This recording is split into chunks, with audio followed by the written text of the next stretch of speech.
Once again, welcome in exercise 4.3. Dear student, we will solve question number 2. The question number 2 is, give the equation of the two linear lines passing through 2, 14. How many more such lines are there and why? Dear students, suppose that you know very well in coordinate geometry we have already studied. This value is a x-axis and this value is a y-axis. Now with the help of this value we just create a equation. बच्चों अगर x का value 2 लेते हैं, y को GeM के त्यों छोड़ते हैं, क्योंकि ये x प्लस वाई दोनों को जोड़ेंगे तो 16 आएगा, यानी 2 प्लस वाई इक्वल टू 16, यानी y इक्वल टू अगर उधर ले जाते हैं तो 60 माइनस 2, यानी तब हम कह सकते हैं कि x plus y equal to 60. तो x प्लस वाई क्योंकि जब 2 रखते हैं तो ये 14 आ जाता है. इसका मतलब है कि जो x प्लस वाई का जो वैल्यू है 16 है. The second equation 4x minus y equal to 0. बच्चों एक्चुअली का है कि y के वैल्यू 14 है.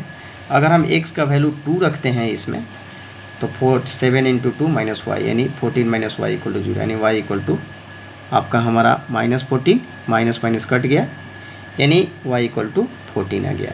तो इस तरह से देख रहे हैं कि x plus y equal to 16 and 7x minus y equal to 0.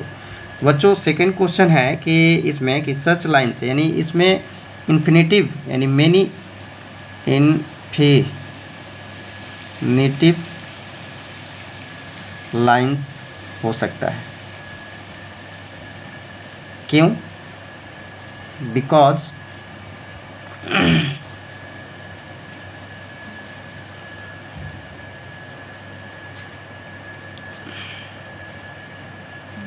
this is linear equation in two variable.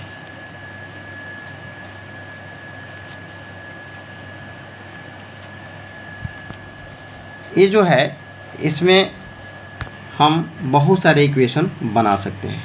Dear student, next question is that if the point 3, 4 lies on the graph of the equation 3y equal to ax plus 7, find the value of a. कैसे हम a का value निकालेंगे?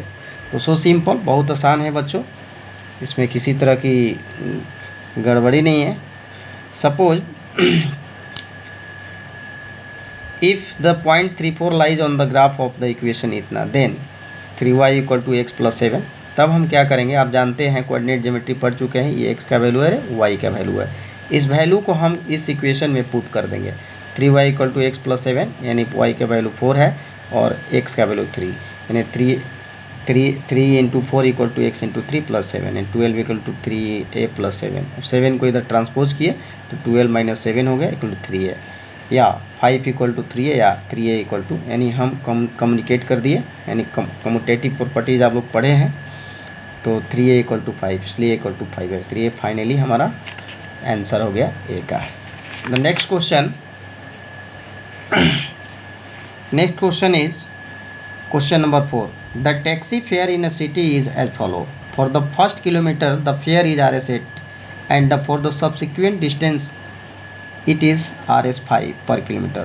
Taking the distance covered as x kilometer and total fare Rsy. Write a linear equation for this information and drives.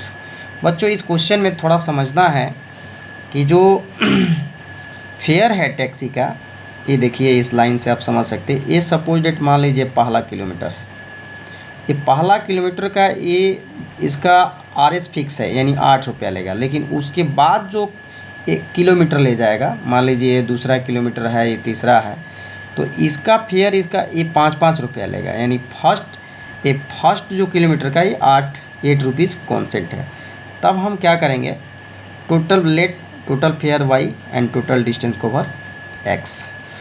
Fair for the subsequent distance after 1 kilometre. 1 kilometre देख रहे हैं, 1 kilometre के बाद subsequent distance का जो fair है वो 5-5 है.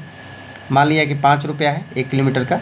आप फेयर फॉर फर्स्ट किलोमीटर ₹8, ये तो जान ही रहे हैं आप. 1 किलोमीटर पहला किलोमीटर जो इसका जो फेयर है उसका 8 किलोमीटर है.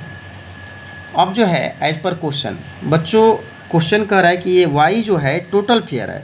तो देखेंगे ना, मान लीजिए ये जो है आपका फर्स्ट किलोमीटर, मान लीजिए फर्स्ट 1 किलोमीटर से ज़्यादा चला हो, तो 1 किलोमीटर से ज़्यादा चला है, आप देखे होंगे टोटल डिस्टेंस कवर x है, तो x में से ये पहला का जब वो दे दिया तो 1 घट गया, तो इसीलिए 1 कोई डिफाइन नहीं है कि 10 किलोमीटर गया कि 15 किलोमीटर गया, लेकिन जब 1 का भाड़ा दे दिया तो 1 में से 1 घट जाएगा 1 किलोमीटर, और ये जो है अब बच्चा इस सब्सिक्वेंट डिस्टेंस, तो सब्सिक्वेंट डिस्टेंस में जानते हैं वो 5 रुपया ले रहा है, यानी 1 किलोमीटर का 5 रुपया, तो इतना किलोमीटर का 5 × x-1।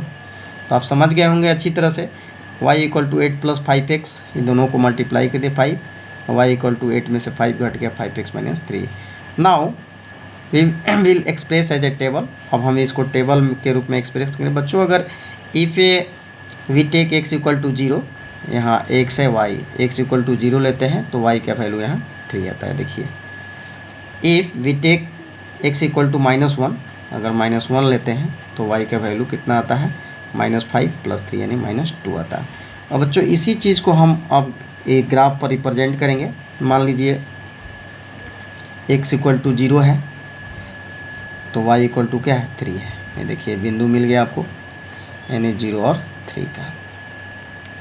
और आपका x = -1 है तो y = -2 है। देखिए यानी ये आपका a मिल गया यहाँ, यानी -1 और -2।